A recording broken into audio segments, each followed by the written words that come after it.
Madhava Kunja Vihari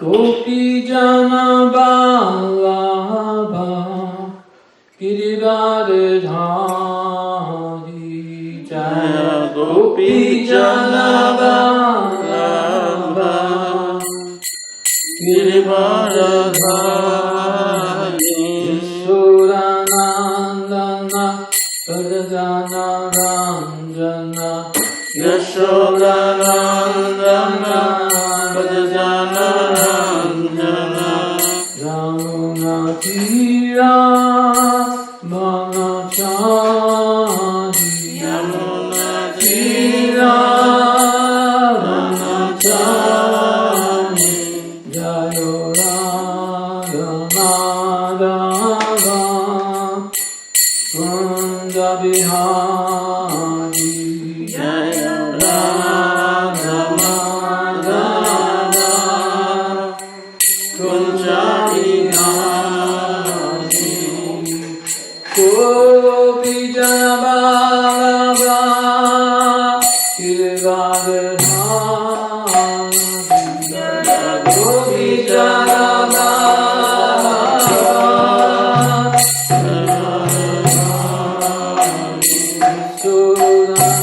Yashodanandana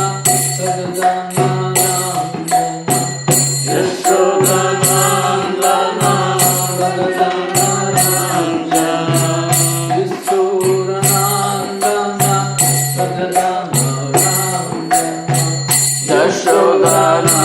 Yashodanandana Bhajana Ranjana Yamuna Tira Vanachari Yamuna Tira Vanachari Jayo Radha Madhava Kunja Vihari Jayo Radha Madhava Kunja Vihari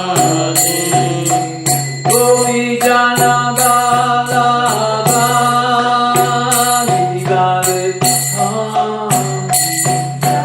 Gopi Jana Vallabha Girivardhari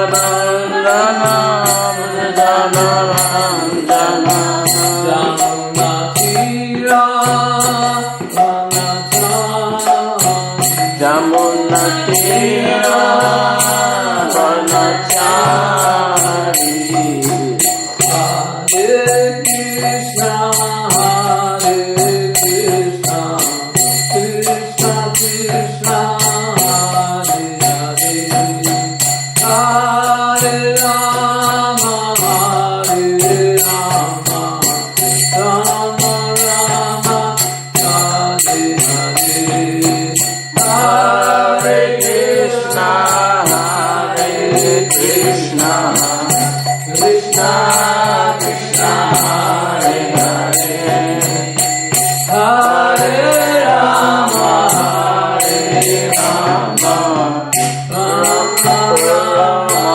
Hare Hare Srimad Bhagavatam ki Jai Srila Prabhupada ki Jai Go Premananda Hari Hari Bol Bhismadeva ki Jai. So, okay. Om Namo Bhagavate Vasudevaya Om Namo Bhagavate Vasudevaya Om Namo Bhagavate Vasudevaya Om Namo Bhagavate Vasudevaya Om Namo Bhagavate Vasudevaya Om Namo Bhagavate Vasudevaya Narayanam namaskritya Narayanam Namaskritya Naram chaiva narottamam Naram Chaiva Narottamam Devim Sarasatim Vyasam Devim Saraswatim Vyasam Tato Jayam Mudiriye. Tato Jayamudire. Before reciting the Srimad Bhagavatam, which is our very means of conquest, we should first offer our respectful obeisances to the Supreme Personality of Godhead, Lord Narayan. To Narayan, Rishi, the Supremmost Human Being, Mother Saraswati, the Goddess of Learning, Srila Vyasadeva, the author, and to Srila Prabhupada, our spiritual master and founder, Acharya.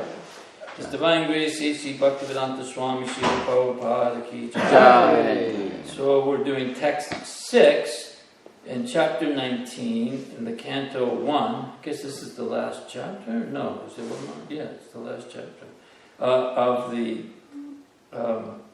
third part. We'll be starting the second canto very shortly. This is entitled The Appearance of Sukadeva Goswami. Everything's been leading up to this. And today is February 13th, 2019. Okay, and it's also the appearance of Bhisma.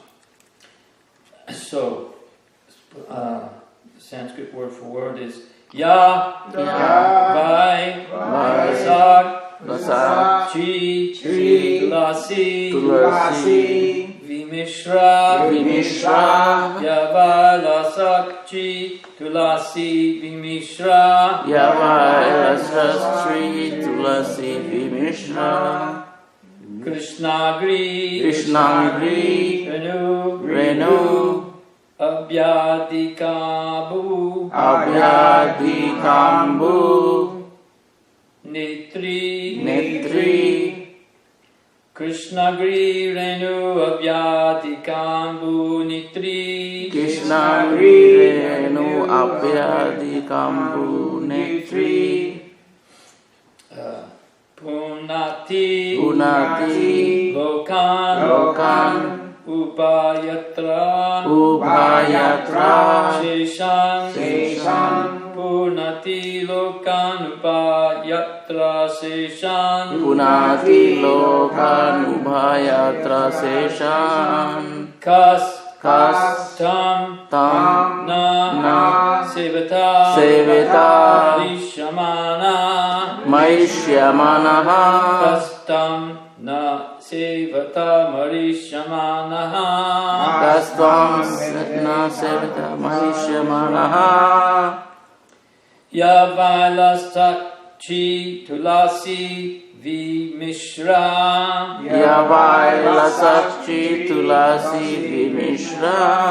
Krishnangri, Renu, Abhyadikambu,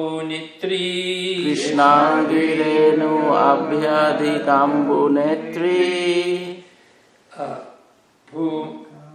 Punati Lokan Abhashatra Seshan,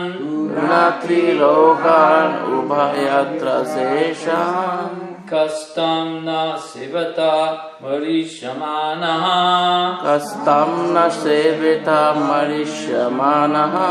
Yavaik Lasaktri Tulasi Vimishra,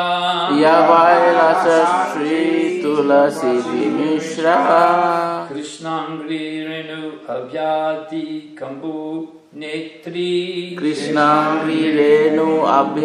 Kambu Netri, Punati Lokanubhayatra Seshan,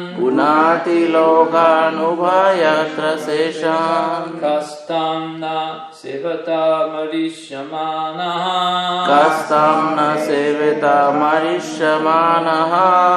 What times was that? I think that's 3.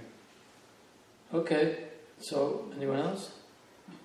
Yavai Lasatri Tulasi Vimishra, Yavai Lasatri Tulasi Vimishra, Mishra Krishnangri Renu Abhyadhikambu Netri Krishnangri Renu Abhyadhikambu Netri Punati Lokan Ubhayatra Seshan Punati Lokan Ubhayatra Seshan Kastam Nasevita Marishyamanaha Kastam Nasevata Marishamanaha. Bhaktajan.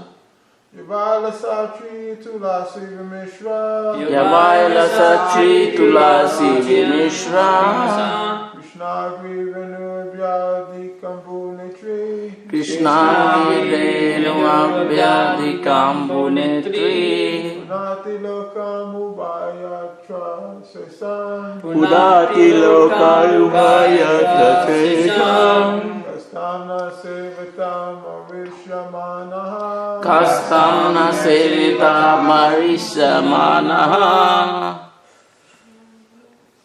Yavaila Satri Tulasi Vimishra Yavaila Satri Tulasi Vimishra Krishnangri Renu Abhyadhikambu Netri Krishnangri Renu Abhyadhikambu Netri Punati Lokan Upayatra Seshan Punati Lokan Ubhayatra Seshan Kastamna Sevita Marishamanaha Kastamna Sevita Marishamanaha Yavala Satri Tulasi Vishma Yavaila Satri Tulasi Vimishra Krishna Green Renu Abhayati Kambu Nitra Krishnangi Renu Abhyadhikambu Netri Punati Lokan Ubhayatra Seshan Punati Lokan Ubhayatra Seshan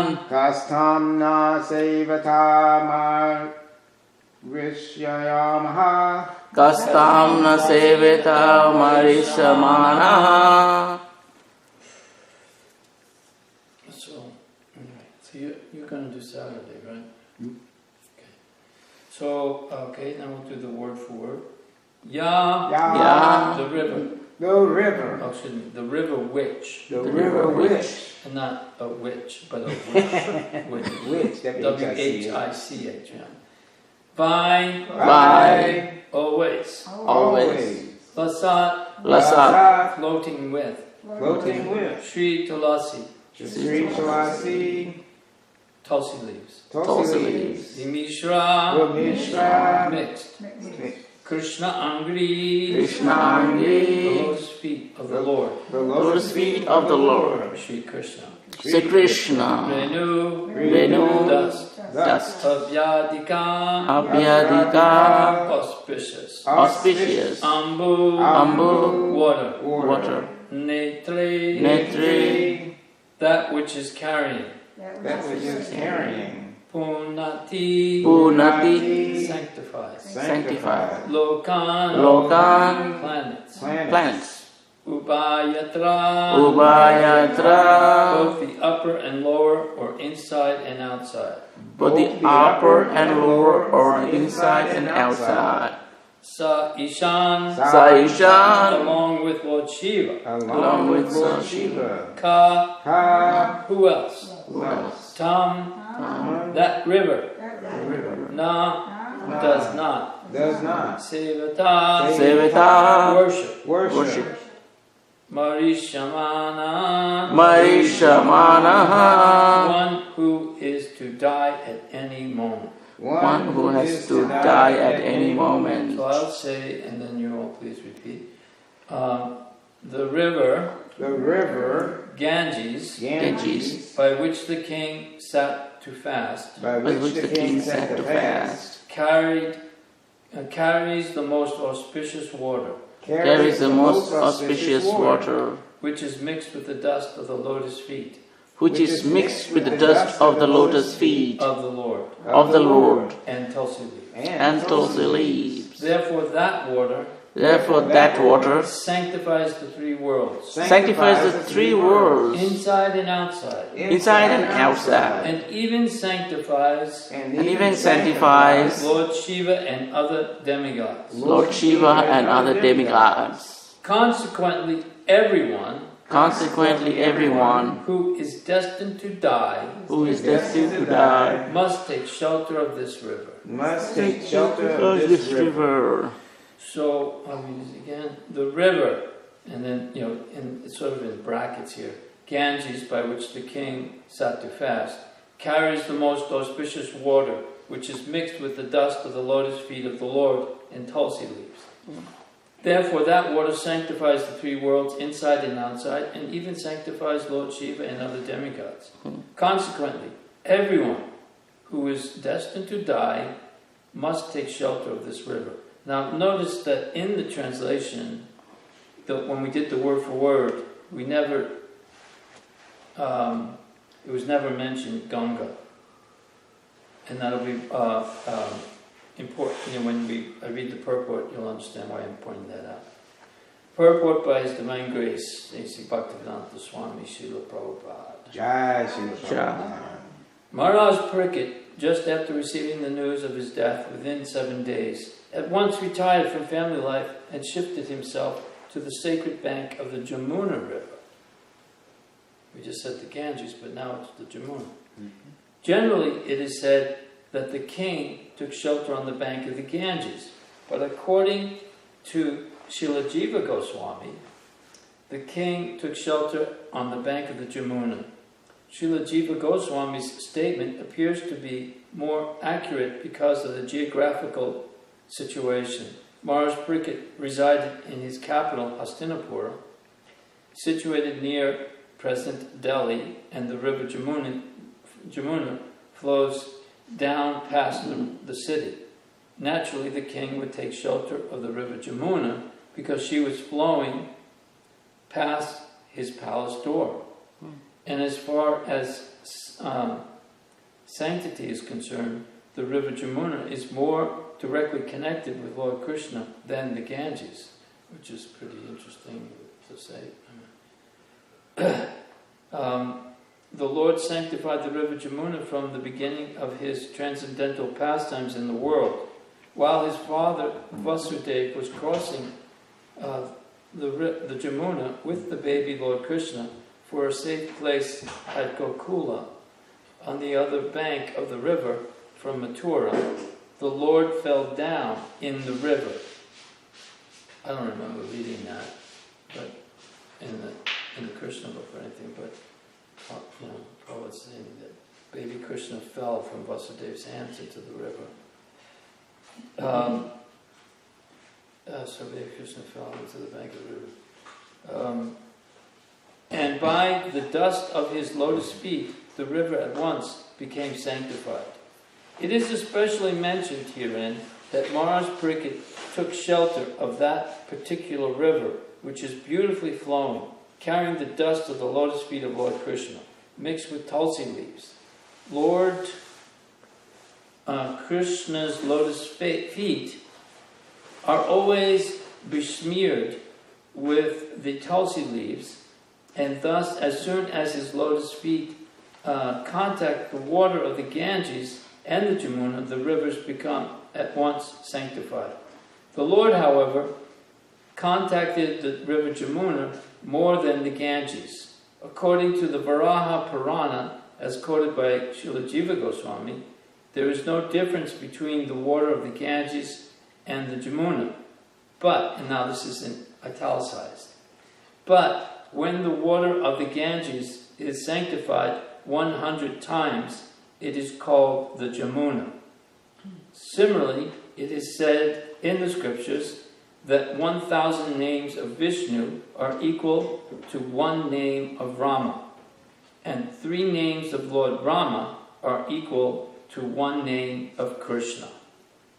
So the verse again is, the river Ganges, by which the king sat to fast, carries the most auspicious water, which is mixed with the dust of the lotus feet of the Lord and tulsi leaves. Therefore, that water sanctifies the three worlds, inside and outside, and even sanctifies Lord Shiva and other demigods. Consequently, everyone who is destined to die must take shelter of this river.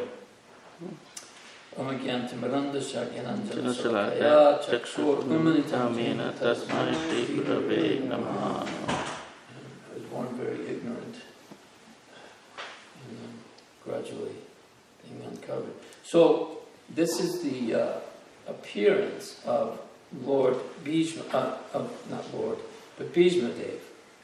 And, we're students of the Srimad Bhagavatam, so it's hard to get accurate stories because there's so many different translations of the Mahabharata. Like just by doing research, I heard several versions of the whole story of Bhishma's appearance. And some of them were,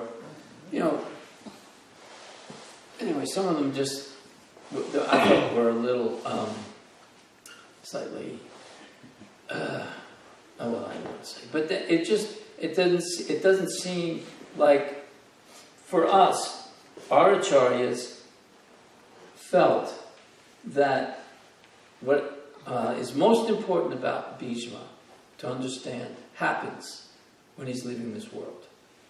And that's what they gave us. And Srila Prabhupada many times said, when at Bhaktisiddhanta Prabhupada's appearance or disappearance day, he would say there's no difference between an appearance day and a disappearance day. It is all auspicious.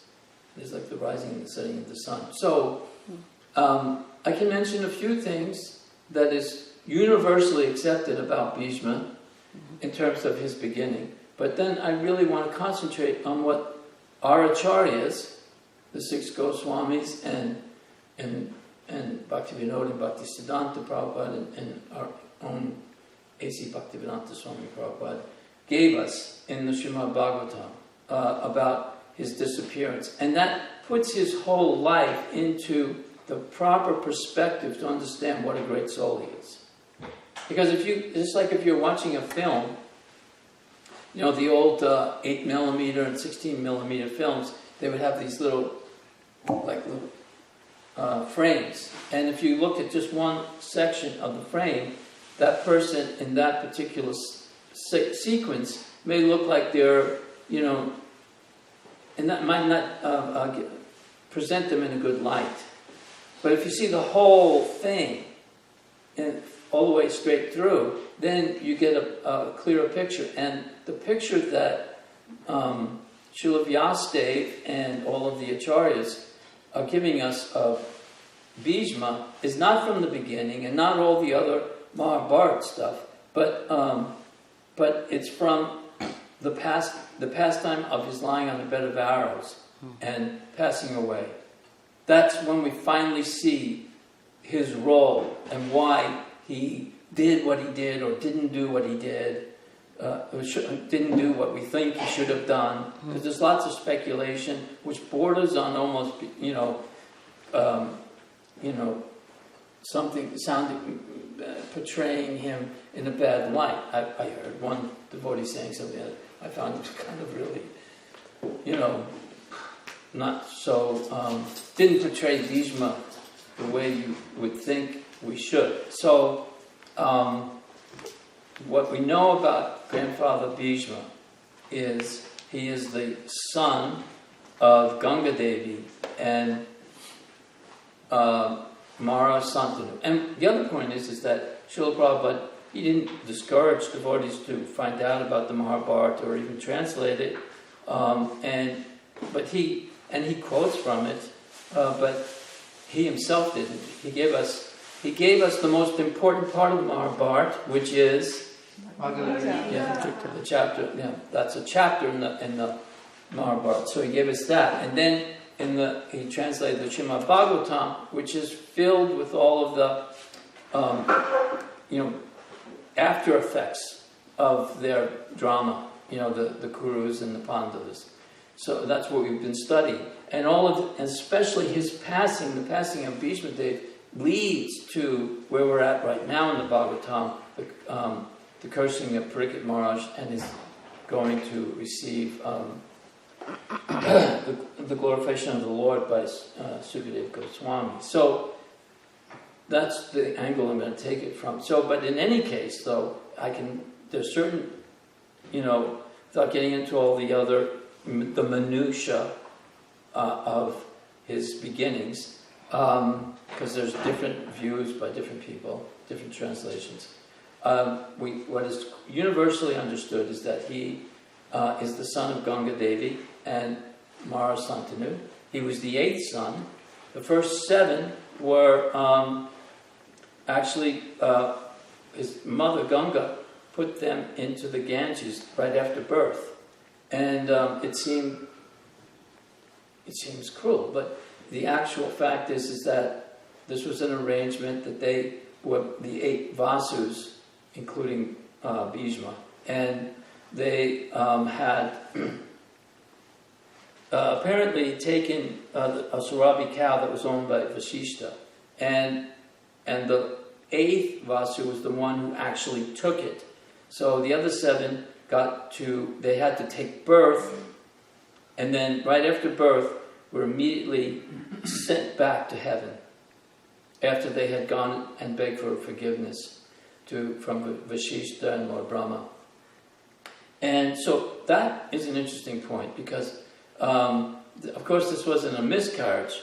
I mean, she actually committed, what do you call it? Infanticide. Infanticide, right. But it was actually, they only had to serve time, in the womb of Ganga Devi, and then they could that would atone for their participation in the theft of this Surabi cow. And the last one, he actually took the cow on the request of his wife. And even there's some discussion of why she wanted that cow. So I'm not going to get into that. But we know that she desired it, and he stole it from Vasishta. And this is a cow that Vishwamrita was really, he really desired it also. And they caused him to, do battle with Vasishta at one point. So,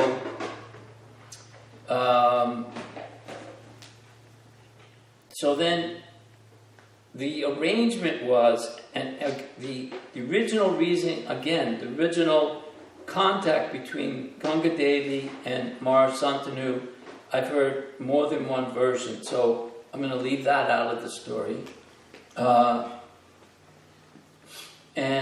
But what happens is, Mara Santanu is out on a hunting excursion, and Ganga Devi is living in the forest in the Ganga River Valley. They meet, and he immediately he falls in love with her and wants her to become his wife. She makes it's like a prenuptial proposal that I'll marry you, but you can never question what I do. And he says, sure, anything. Yeah, no, because she was so beautiful, and he just was. So when he sees her after each birth, she takes the babies down to the Ganges and puts them in the river. It's driving him crazy. Why is she doing this? But he can't say anything. Finally, on the 8th time, he says, what are you doing? Don't do this. That was a violation of the prenup. And so then she said, okay, that's it. I'm out of here. And I'm taking our son, with me. And so she goes off with their son. And at that point, his name is Devavrata. She keeps him for about 30 years, 32 years, something like that. And while in the forest, he's trained by Vasishta, Parasara, I think maybe Brigu also, and all the different military, everything that was needed to be a good Kshatriya. And then, at one point, Shantanu happens to cross paths with him and realizes this is probably his son. Ganga Devi appears and he begs her, please, let him stay with me. And she agrees that let him stay, and then she goes back to the heavenly planets, back to Brahmaloka, I guess. So then he's the heir apparent to the kingdom. But further on down the road, now Santanu doesn't have a wife or a queen, and he crosses paths with a beautiful woman who's a fisherwoman. I mean, she's apparently the father of a fisherman, but there's another whole backstory about that. Daughter. Yeah, daughter. What did I say? Father. I said I meant her father is the fisherman. Yeah. So,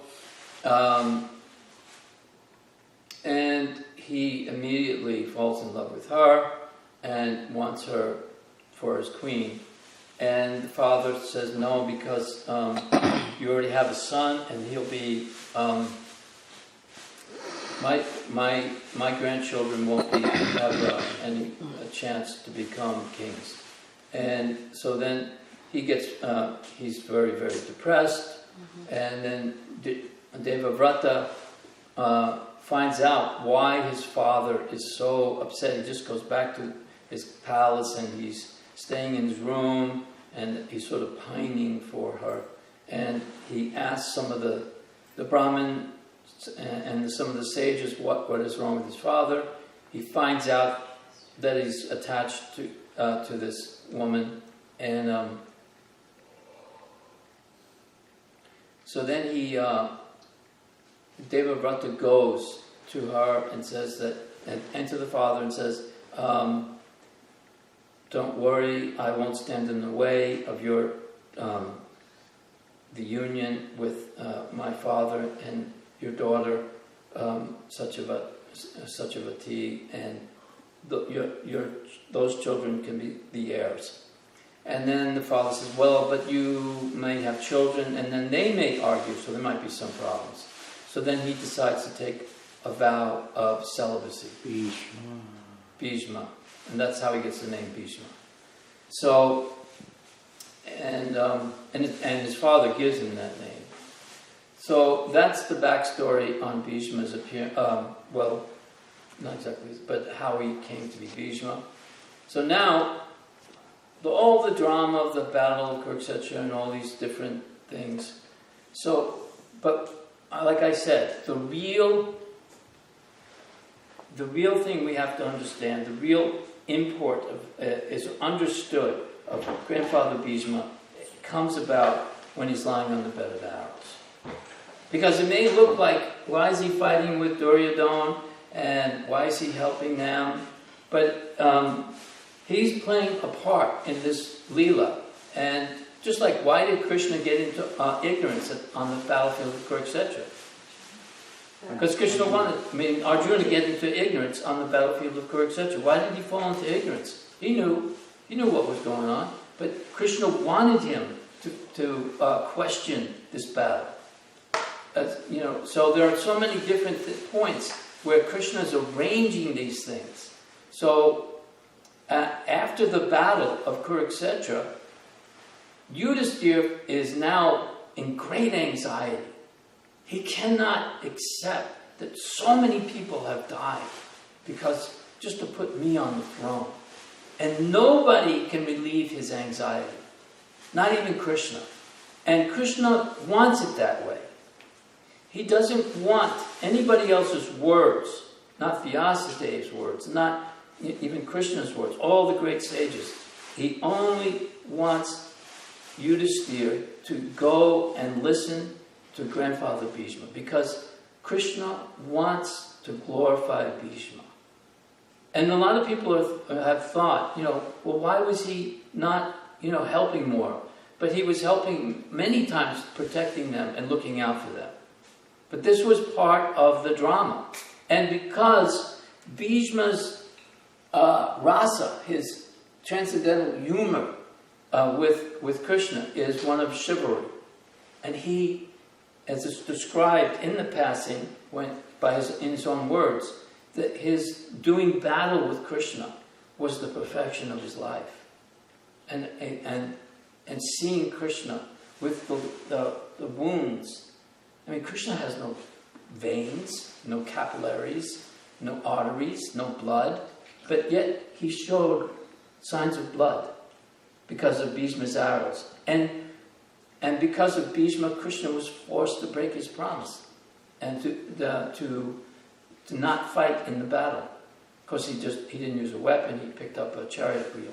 So this was his real rasa with Krishna. And then also the way he instructs Yudhisthira, and the example of the way he kept his vow all that time, and the way he did act in ways that he was desiring. He knew, this is the point, Grandfather Bhisma knew all along what was going on. Even though he says that nobody can really understand the plans of the Lord, he knew that Yudhisthira would ultimately be the king because he knew this was Krishna's will. The point is that we have to surrender to the will of the Lord and play our part. And once we surrender to Krishna, just like Arjuna surrenders to Krishna. So what does Krishna agree to do? He agrees to serve Krishna.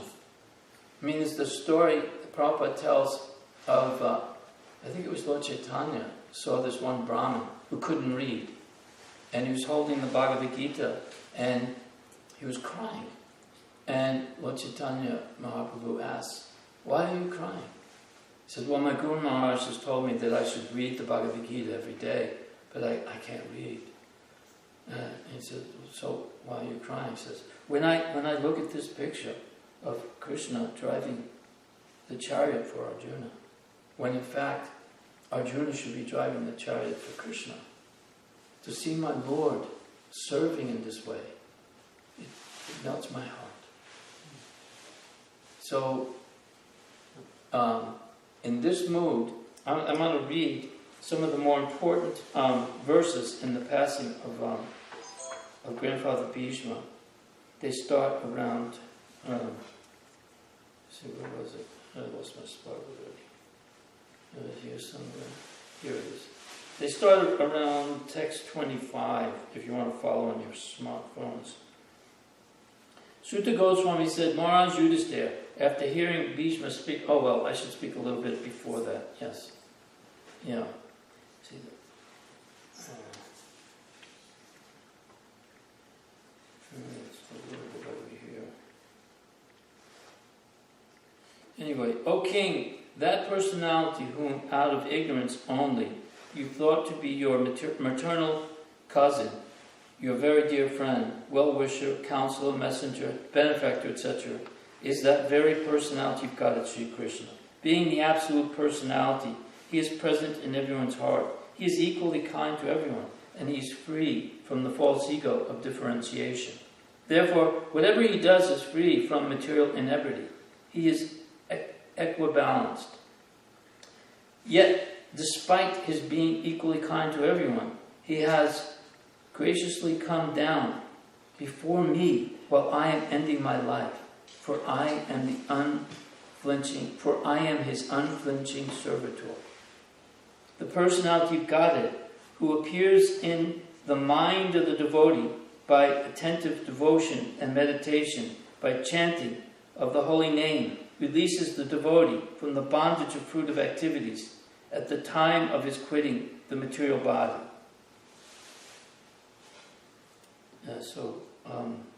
And then it really starts to get to the nitty-gritty here. He said, my Lord, who is four-handed and whose beautifully decorated lotus face, with eyes as red as the rising sun, is smiling kindly. Await me at that moment when I quit this body. I mean, he's so grateful that Krishna, the scene is he's lying there, covered. There's no part of his body that doesn't have an arrow in it. And he's waiting for the right auspicious time when the sun moves into the northern hemisphere. I think it's called Makar. And then all of a sudden, all of the Pandavas, all of the great sages and rishi, and the Supreme Personality of Godhead all come to witness his passing away. And Bhisma is so grateful that Krishna is willing to be there so that his mind can be absorbed only in Krishna, not allow anything else to be in his mind but the sight of Krishna's beautiful face and his bodily features. So he says, my Lord, who is four-handed and his beautiful decorated lotus face, which eyes are as red as the rising sun, is smiling kindly, awaiting me at the moment that when I quit this material body. Sutta Goswami said, Maharaj Yudhisthira, after hearing Bhisma speak in that appealing tone, asked him, in the presence of all the great rishis, about the essential principles of religious duties. Maharaj Yudhisthira's inquiry. So here he is, he's lying on a bed of arrows. I mean, you can't imagine the extent of the discomfort, the pain. Much like, we see,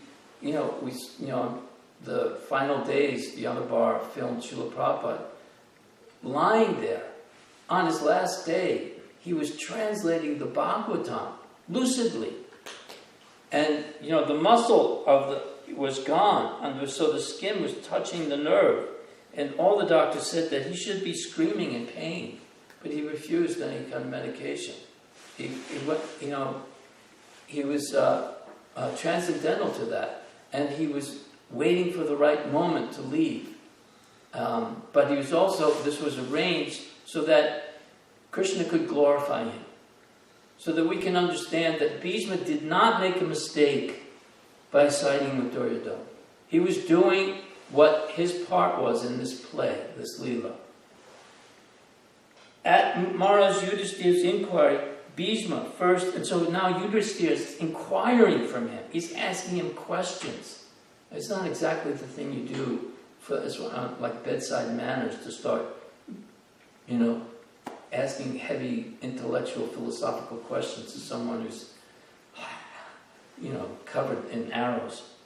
Bhismadeva first defined all the qualifications of caste and orders of life in terms of the individual's qualifications. Then he systematically, in twofold divisions, described counteraction by detachment and interaction by attachment. In Srila Prabhupada, some of his last verses, he was describing Varnashram. And here's a very interesting point right here. The Varnashram Dharma is presented for the civilized human being, just to train him to successfully terminate human life. Self-realization is distinguished from the life of the lower animals engaged in eating, sleeping, fearing, and mating. Bhismadeva advised for all human beings 9 qualifications. 1, not to become angry. 2, not to lie. 3, to equally distribute wealth. 4, to forgive. 5, to beget children only with one's legitimate wife. 6, to be pure in mind and hygienic in body. 7, not to be inimical toward anyone. 8, to be simple. And 9, to support servants and subordinates. And so, he describes these different things, and that the leader should also be able to, he's describing, how to be a good king, how to do your service. And he's telling you, you should be the emperor. All of the people of the empire are depending on you. You should not feel this anxiety. This was what is has always been the original goal of Krishna. Many great sages and rishis and are all meditating constantly on what is the plan of the Lord. Why is he doing what? Here's Arjuna, who's so strong and such a close friend to Krishna. Here's Bhisma, powerful and strong. Yudhisthira is pure goodness, and yet they suffered so much. It was breaking Grandfather Bhisma's heart. But he and Vidura were constantly trying to mitigate it somewhat and be a buffer to Duryodhana's miscreant acts. But he had taken a vow to always follow the king. So some people say that that was,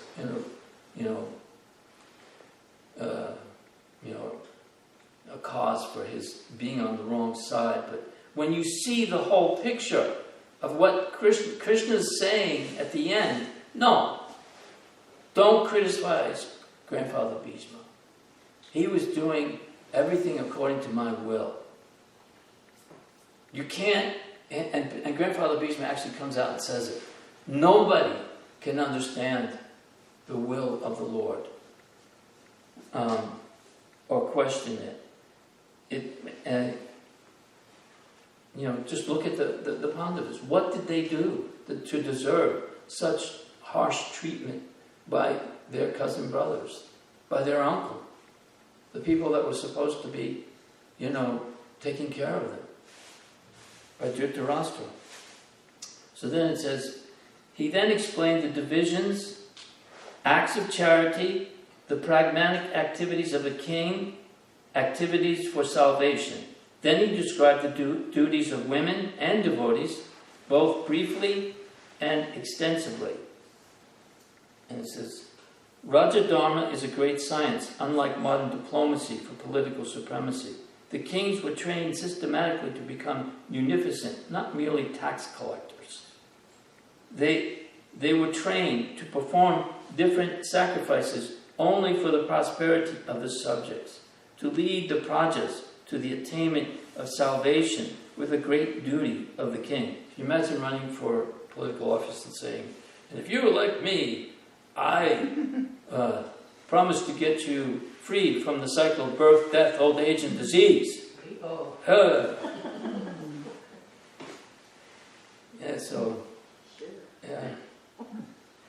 Right, yeah. But that, I could just imagine. But, I mean, I don't want to get into Tulsi Gabbard right now, but I've been following her very closely. Very interesting. So the father, the spiritual master, and the king are not to become irresponsible in the matter of leading their subjects to the path of ultimate liberation from birth, death, diseases, and old age. When these primary duties are properly discharged, there is no need of government of the people, by the people, for the people. In modern days, the people in general occupy the administration by the strength of manipulated votes, but they are never trained in the primary duties of the king, and that is also not possible for everyone. Under the circumstances, the untrained administrators play havoc to make subjects happy in all respects. On the other hand, these untrained administrators gradually become rogues and thieves and increase taxation to finance a top-heavy administration that is useless for all purposes. Actually, the qualified brahmanas are meant to give direction to the kings for proper administration in terms of the scriptures like the Manu Samhita and Dharma Shastras of Parasar. And so it goes on like that. And, so if I can go on for, I'm already running out of time. But because I want to describe his last verses, his description of Krishna, because it's very beautiful. It says, then he described the occupational duties of different orders and statuses of life, citing instances from history, for he was himself well acquainted with the truth. So he's doing this lying on a bed of arrows. He's very lucid and clearly defining all of the technical points, the divisions of labor, so to speak, how the society should be organized, and how the people should be treated. While Bhisma was describing occupational duties, the sun's course ran into the northern hemisphere. This period is desired by the mystics who died at their will. And he had that blessing from his father, Santanu, that he would die at the right moment, at the time of his choice. And by the way, I recently read that there are two kings in the wings, in the Himalayas, waiting for the next Satya Yuga. And one is from the Moon Dynasty and one is from the Solar Dynasty. And one of them is the son of Santanu. And they're on the planet right now. It even gives the name of the village. You know, when I first read that, I think, oh, I should go up there. And I thought, what am I going to ask him? Should I sell the paintings, or should I, should I move here? What about the dogs? What am I going to talk to them about? Like they really care about. So my wife buy this thing for that cat. The bane of my existence. Although Katja told me the last time I was giving a class, the cat was sitting outside listening. I don't think so. I think it was just there because she was here. Thereupon that man who spoke on different subjects with thousands of meanings and who fought on thousands of battlefields and protected thousands of men stopped speaking and being completely freed from all bondage withdrew his mind from everything else and fixed his wide open eyes upon the original personality of Godhead, Sri Krishna, who stood before him, four-handed, dressed in yellow garments that glittered and shined. And then in the purport, it probably gives the English translations to the several verses from the Bhagavad Gita, chapter 8. Text 5 is, and whoever at the time of death quits his body remembering me alone, at once attains my nature. Of this there is no doubt. And just in case you don't get it, this does tie in tomorrow's cricket. Because we're talking about, you see there's a running theme here, what to do at the time of death. Mars Cricket is going to the river to hear. He's preparing for death. Here's Bhishma lying on a bed of arrows. And he's instructing Yudhisthira. So then it says, whatever state of being one remembers when he quits his body, that state he will attain without fail. Therefore, Arjuna, you should always think of me in the form of Krishna, and at the same time carry out your prescribed duty of fighting. With your activities dedicated to me, and your mind and intelligence fixed in me, you will attain me without doubt. He who meditates on the Supreme Personality of Godhead, his mind constantly engaged in remembering me, undeviated from the path, he, O Partha Arjuna, is sure to reach me. One should meditate upon the Supreme Person as one who knows everything, as he who is the oldest, who is the controller, who is smaller than the smallest, who is the maintainer of everything, who is beyond all material conception, who is inconceivable, and who is always a person. He is luminous like the sun, and being transcendental is beyond this material nature. One at the time of death fixes his mind in his life air between the eyebrows and then gets into the mystic yoga way of leaving. So for one who remembers me without deviation, I am easy to obtain, O son of Pritha. Because of this constant engagement in devotional service. And so, after attaining me, the great souls who are yogis in devotion never return to this temporary world, which is full of miseries, because they have attained the highest perfection. So he wants to completely... Now, he's given all this knowledge to Yudhisthira. And Yudhisthira was in a tremendous anxiety like Arjuna was before the battle. Nobody could satisfy him, not even Krishna. He said, I can't rule. Look at he was feeling guilt-ridden about the fact that all these people are suffering. But actually the fact is that just like, you may think, oh, those poor babies were put in the river by Gangadev. They went straight to the heavenly planets. They went straight to Brahmaloka, or someplace, akin to that. They weren't experiencing some suffering.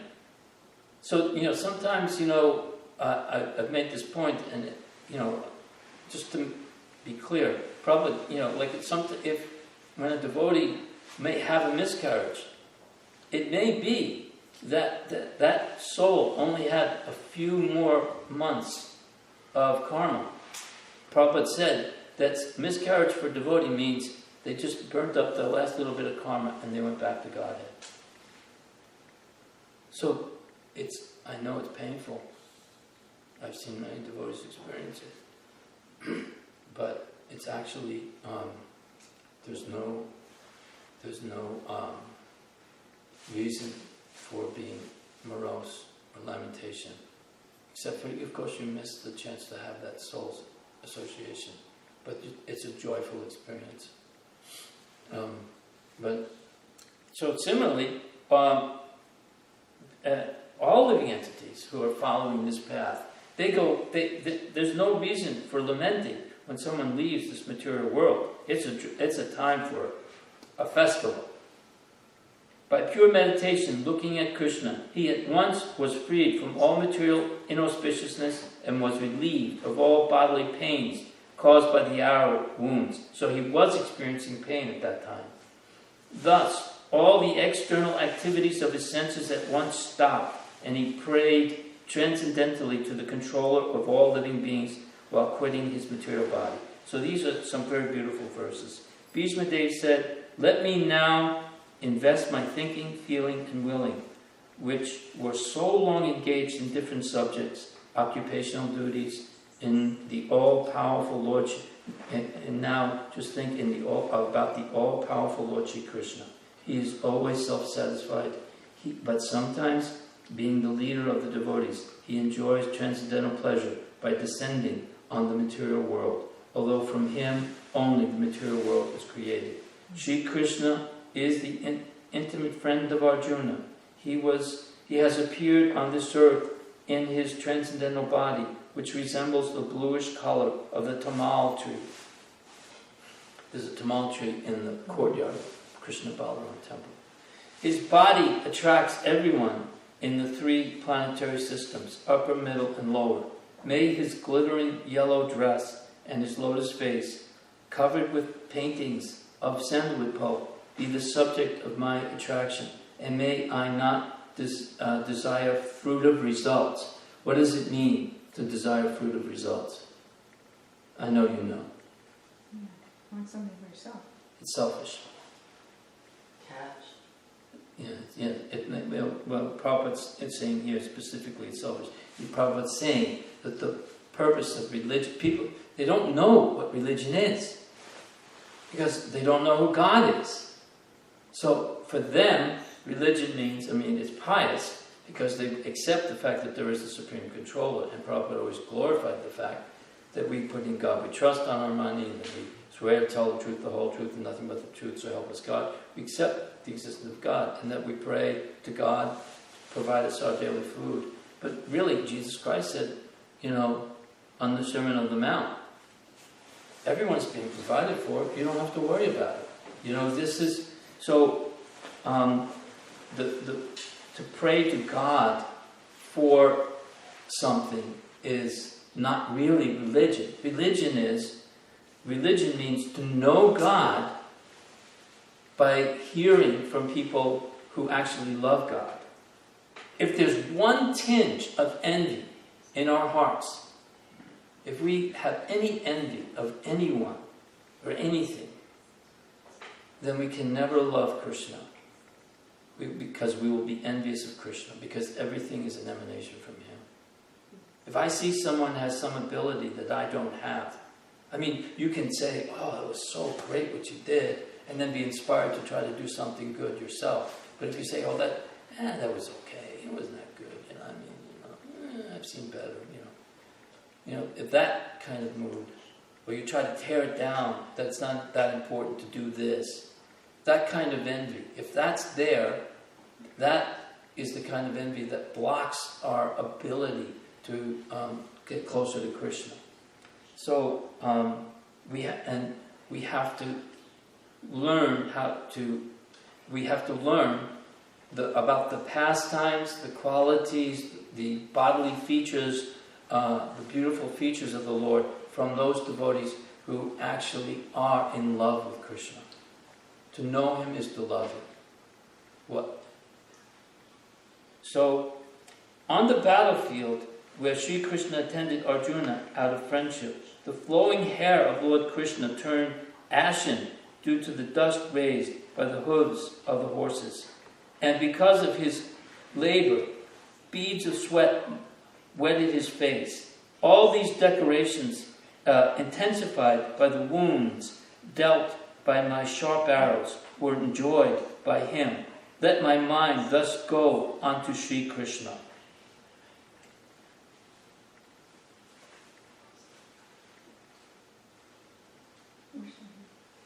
Okay.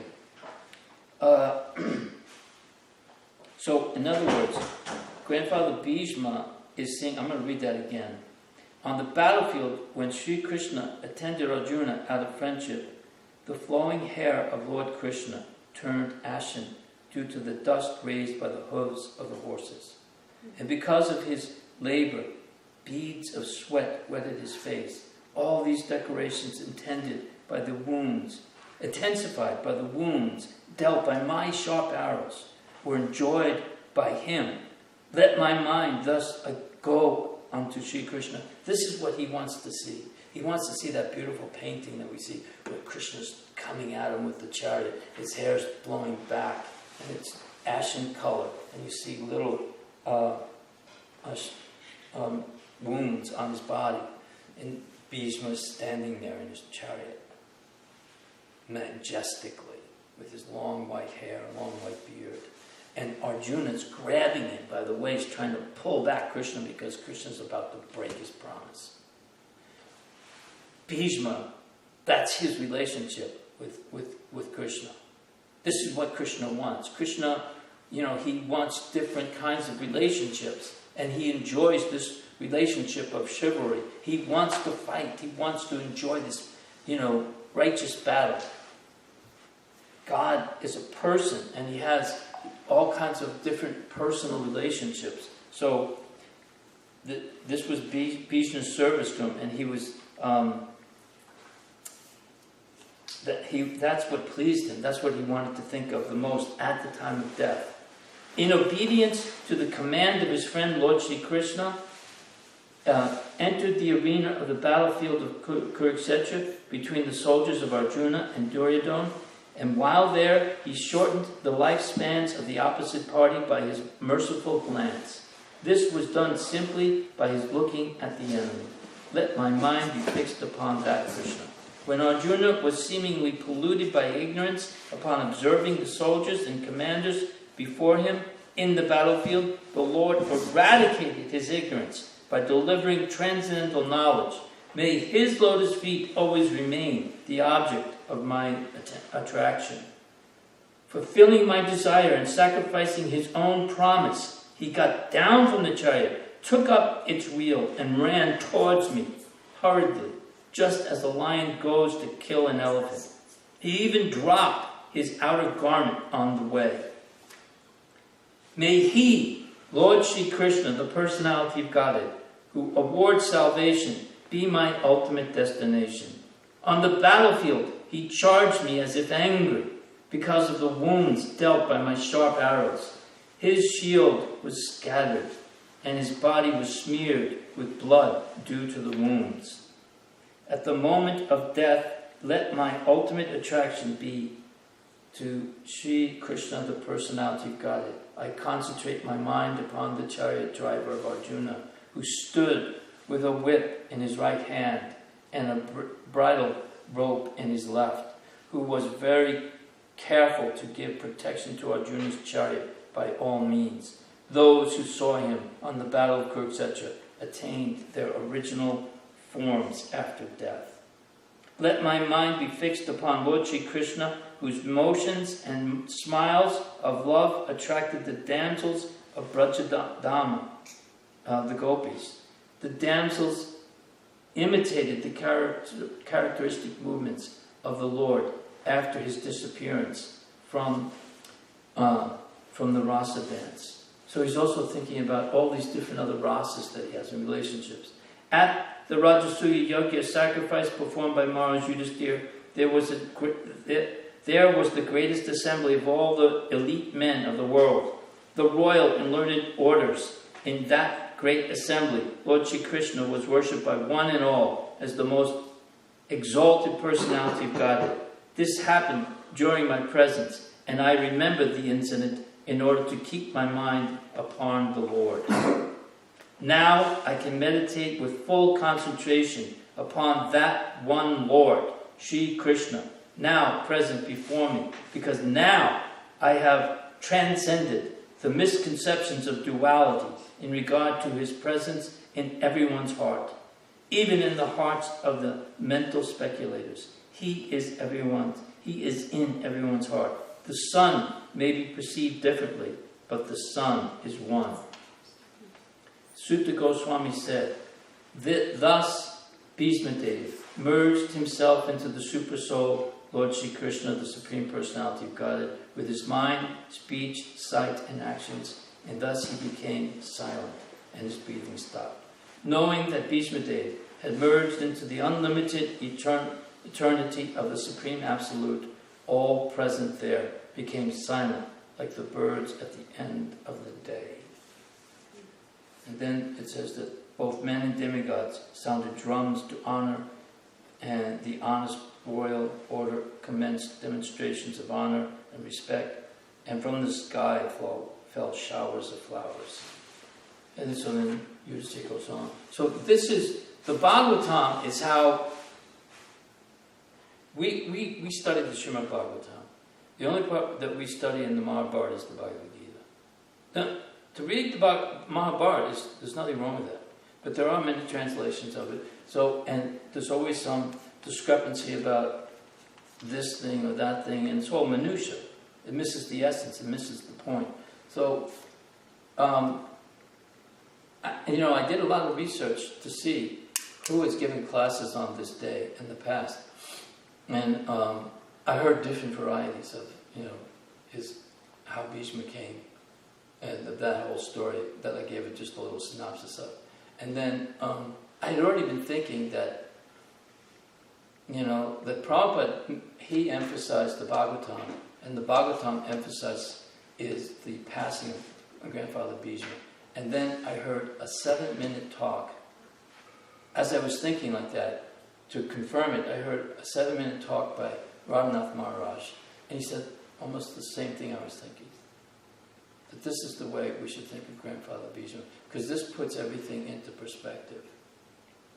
Not into all the other intrigues and so on. And, he was maintained by Duryodhana and he was compromised. And so he is one of the 12 Manus. Not Manus. The 12 Mahajans. And so he's no ordinary soul. And Krishna himself came to stand there at his feet so that he could have his vision. And he instructed Yudhishthira to go there and hear Bhishma's instructions on how to rule the kingdom, so that he would not feel guilty and that he would not feel any hesitation. Because that's the nature of a pious person or a devotee, that they're concerned that I may have attained this by some illegitimate way. But Krishna wants to assure Yudhishthira through the words of Bhishma that everything was done rightly. This was all my will. Thy will be done. Bhismadeva, Grandfather Bhishma, Ki Jai. Any questions or statements? Yes? I'm also reminded of Haridas Thakur in his passing. Yeah. Lord Chaitanya was with him. Because it's similar. And he was born in a Muslim family. He wasn't even allowed to enter the Jagannath temple. And, like that. But yet, Lord Chaitanya was with him. So it's kind of like a similar. He played a particular role. Well, he was born in this Muslim family. Right. In the role, he was supposed to show that anybody can come to Krishna. Yeah. And also show the holy names. And so he had a very strong role also when Lord Chaitanya came there. And I have a question. Yeah. Sort of the word merge. We know we don't literally merge. No. We remain distinct personalities. But yet the word merge is used, so I always assume it means like a merging of the mind. Yeah, there was nothing else on his mind but and he was seeing the four-armed form of the Lord. So it's been described in other places that my understanding is that he went to, his relationship is with Parthasarathi. That's his, which is Krishna as the chariot driver. And there is a planet, a Vaikuntha planet for that. So it meant simply merging into that you like if you really become fixed on the form of the Lord by standing in front of the deity, nothing else is in your mind. You put all your senses, your heart into seeing that vision. Not that he lost his individuality in that sense. I'm sorry I didn't do a better job of it. There's a lot more that I would like to say in glorification of Grandfather Bhishma, but I'm limited in what I can. It's a wonderful class. Thank you very much. Well, whatever credit there is comes from His Divine Grace, Srila Prabhupada, and some of his more devoted followers than me. I did, just listen to a lot of different people describing Grandfather Bhishma, and there's a lot more that I gleaned from it, but I can use it in other classes. So, but anyway, because when I thought about it, because I heard some people say that, I don't even want to repeat what they were saying, but the point is that he plays, he was there when Draupadi was being disrobed, and why was he serving on their side? He should but this is what Krishna wanted. And that, he wanted this all to happen the way it did. Why we can't understand the will of the Lord. But in the end, you can see how he puts his stamp of approval on Grandfather Bhishma. He's there for Grandfather Bhishma at this time of death. Who can say that can happen? That your service is so grand, so strong, that you will see Krishna standing right before you in person. That's real mercy. And surrounded by Srila Vyasadeva, and I think Narada Muni, they mentioned all the great sages were there, the 5 Pandavas, and Yudhishthira, the emperor of the world, the one who is actually Dharmaraj. He's inquiring from him about religious principles, and this way they're glorifying the fact that he can actually preach to him in that condition. And I've heard devotees describe how, and you could see it on the video even, but unfortunately I wasn't there, and I'm still upset that I wasn't there, but I got some mercy later on, as far as that's concerned. But right up to the end, right before his last breath, he was translating and he was answering questions. And he was just a bag of bones. And we can see even now how Jagapataka Maharaj, what kind of condition he's in. And still, he's giving classes. These people are not... and he's trying to please Srila Prabhupada, following his footsteps. And my first reaction when I saw him last year at his Vyas Puja offering, I thought, no, we shouldn't see this. We shouldn't, because this is like the final days, It took me 15 years to watch the video of Srila Prabhupada's last days. Even though I wanted to be there, because I wasn't there, it was hard for me to see it. But actually, when you see it in association with devotees, but it's like you don't want to see a great Vaishnava being, like Prabhupada didn't want to see Jesus Christ on the cross. And, I didn't want to see my godbrother, Jagapataka Maharaj, my senior godbrother, who I owe so much to, in that condition, suffering, because of his taking on this task of assisting Prabhupada. But then now you can see that he's willing to continue suffering for his disciples. And it's really a tremendous... We actually have a chance to see someone right now doing that. And it's a rare moment in Vaishnava history. Okay? Jai, glories to Prabhupada. Thank you.